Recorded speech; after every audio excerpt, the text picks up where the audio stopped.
Alors, voilà donc la dernière partie de ce cours d'amphi, la dernière technique, la technique 6, le théorème de l'hospital. Alors, quand nous allons étudier ensemble ce théorème, vous allez trouver ces formules magiques. Mais attention. Alors, allons-y, découvrons ce théorème.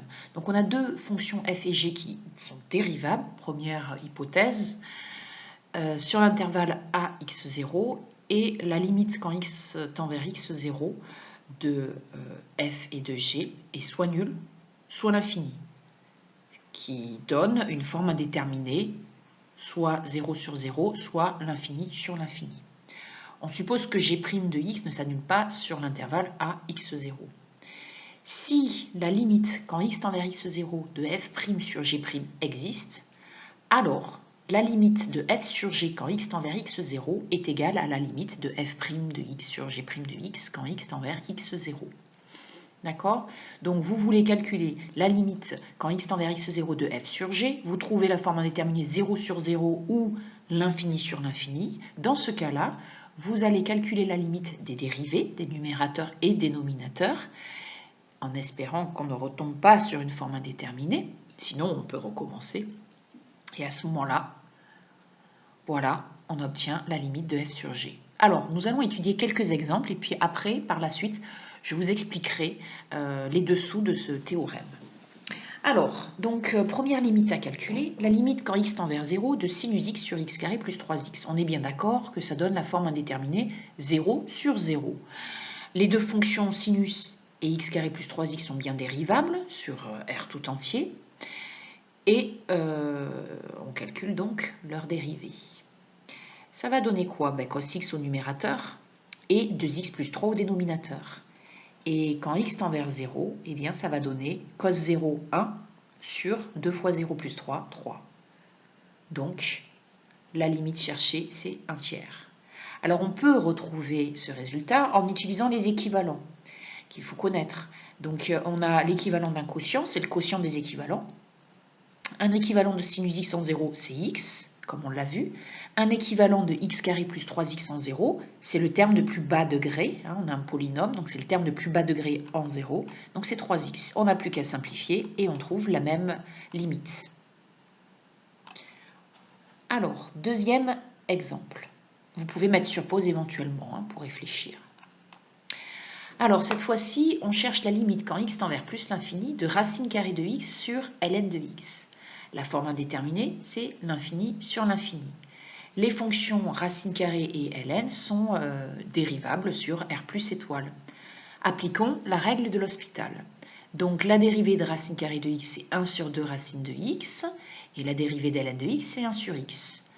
On calcule, donc on simplifie cette expression, donc le 1 sur 2 racine carrée de x, d'accord, devient en facteur, et l'inverse de 1 sur x, ça fait x. Donc on obtient x sur 2 racine carrée de x, que l'on peut simplifier.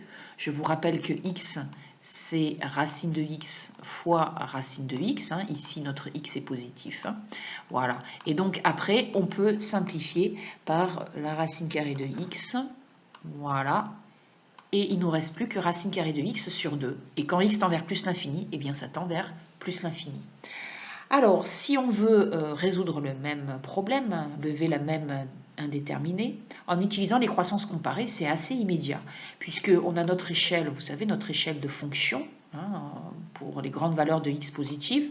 ln de x est négligeable devant racine carrée de x en plus l'infini, donc on va obtenir racine carrée de x qui va l'emporter en fait. C'est le vocabulaire que vous avez utilisé en terminale. Donc ça donne plus l'infini, même résultat. Super. Alors maintenant, troisième exemple. La limite quand x tend vers 0 de cosinus de 2x moins 1 sur x cube plus 5x carré. Ça donne cos 0 moins 1, ça fait 1 moins 1, 0. Donc on a la forme indéterminée, 0 sur 0. Les deux fonctions sont dérivables. On applique la règle de l'hospital. On dérive cos de 2x moins 1, ça fait moins 2 sinus de 2x. X cube plus 5x carré, ça donne 3x carré plus 10x.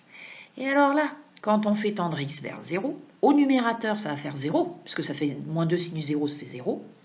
Et au dénominateur, ben, ça fait 0 aussi. Ah, on retombe sur une forme indéterminée. Eh ben, c'est pas grave, on ne se démobilise pas pour autant, puisqu'on peut appliquer une deuxième fois, et même autant de fois que l'on souhaite, la règle de l'hospital, tant qu'on a la forme indéterminée 0 sur 0 ou l'infini sur l'infini, et tant que nos fonctions au numérateur et au dénominateur sont dérivables.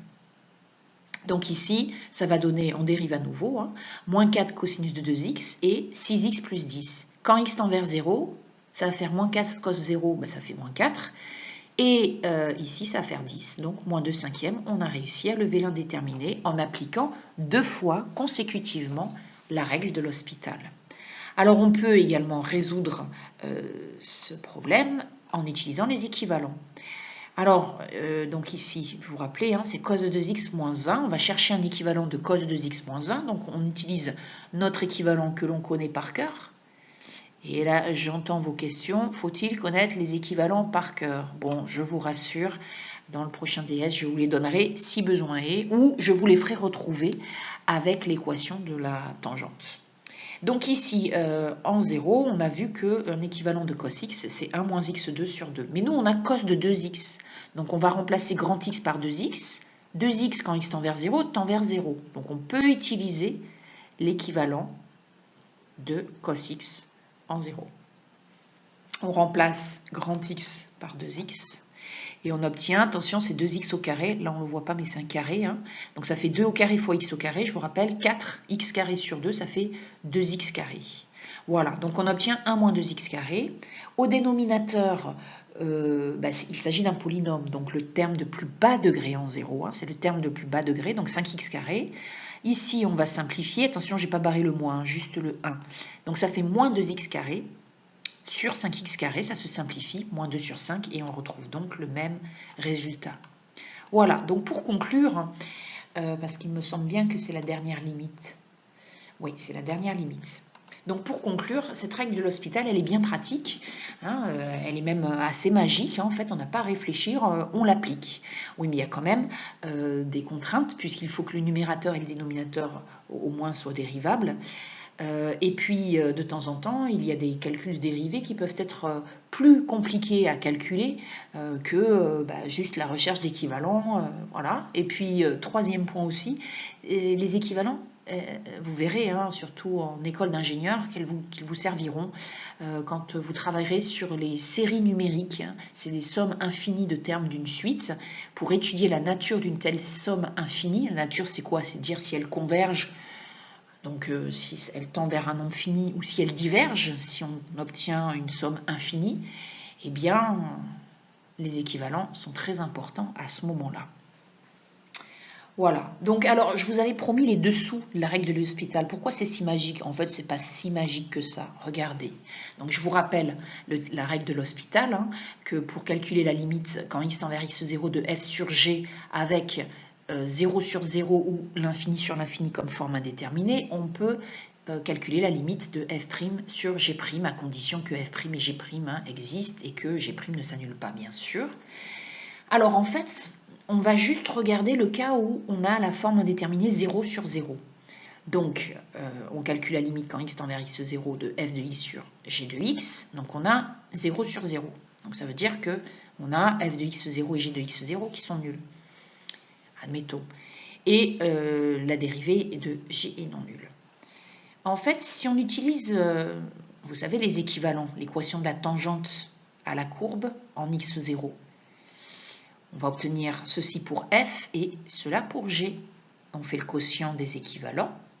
Et comme f de x0 et g de x0 sont nuls, on tend vers 0, donc ici, voilà ce qu'on obtient. Ah, à ce moment-là, les x moins x0 s'en vont. Et il nous reste bien f' de x0 sur g' de x0.